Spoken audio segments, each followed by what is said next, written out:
semuanya, perkenalkan aku Alifa Agrianti, aku dari SMA 1 Singapura dari Jawa Barat. Nah, aku di sini ngambil materi yang judulnya pentingnya pergaulan yang positif. Pergaulan memiliki peran penting dalam membentuk identitas dan kualitas hidup kita. Nah, kalau kita salah mengambil pergaulan atau kita bergaul dengan orang-orang yang cenderung itu negatif, pasti nanti akan sangat berpengaruh ke masa depan kita. Nah, poin yang pertama ada pilih teman dengan bijak. Memilih teman yang baik dan positif dapat membentuk pengaruh yang kuat dalam hidup kita. Nah, misalnya sekarang kita berteman dengan orang-orang yang jarang ketinggalan beribadah ataupun menghindari rokok-rokokan, pasti kita juga akan terbawa baik juga. Nah, beda lagi dengan kita bergaul dengan orang-orang yang negatif, kita juga akan terbawa ke arus yang salah. Nah, yang pertama ada hindari pergaulan negatif. Menjauhi pergaulan yang tidak sehat dan berbahaya merupakan langkah penting untuk melindungi diri dan menjaga kesehatan mental kita. Contohnya, kita jauhi teman-teman kita yang sering mabuk-mabukan atau oplas-oplas obat gitu. Sekarang kan lagi sering ya.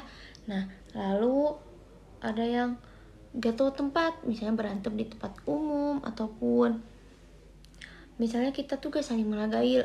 Kalau misalnya lagi diskusi terus nah si orang itu kekeh sama pendapat dia sendiri, kita jauhi teman-teman seperti itu ya, agar tidak banyak terjadi kesalahpahaman. Lalu yang kedua ada toleransi dan menghargai perbedaan.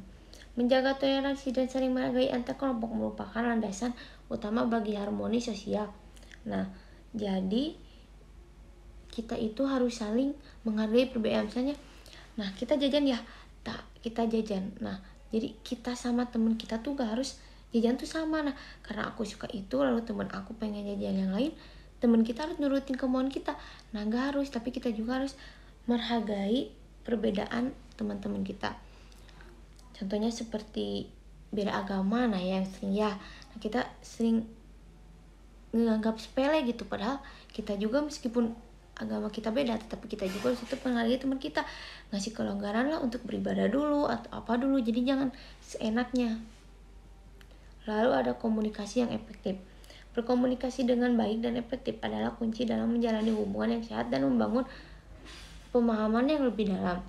Nah, jadi kita sering-sering, jadi jangan ada miskom lah antara pertemanan kita tuh, banyak-banyak diskusi atau misalnya lagi diskusi juga kita harus efektif nih, jangan jadi asal ngambil keputusan diri kita sendiri.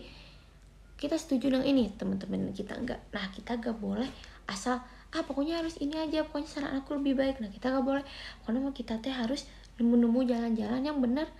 Jalannya itu semuanya bisa, semuanya setuju. Jadi jangan asal ngambil pendapat sendiri ya. Nah, dari kesimpulan materi yang saya bawa adalah pergaulan yang positif bukan hanya memengaruhi hidup kita secara individu, tapi juga membentuk masyarakat yang lebih baik. Mari bersama-sama membangun lingkungan sosial yang positif dan inklusif. Nah, jadi pesan dari saya buat kalian semua, kita jangan asal, sebenarnya pilih-pilih teman itu gak boleh. Tapi kalau misalnya pilih teman-temannya itu kayak itu mah jarang sholat, itu mah bagus lah di agamanya, nah itu boleh. Yang gak boleh itu pilih-pilih teman kalau itu mah orangnya bawah, itu mah orang kaya, nah itu baru gak boleh. Oke, jadi gak selamanya kita gak boleh pilih-pilih teman. Kita juga ada haknya buat pilih-pilih teman, mana yang harus kita ikuti dan mana harus kita jauhi. Mungkin cukup sekian materi yang saya sampaikan. Mohon maaf bila ada kebelibetan kata ataupun ketidakmengertian. Thank you. Wassalamualaikum warahmatullahi wabarakatuh.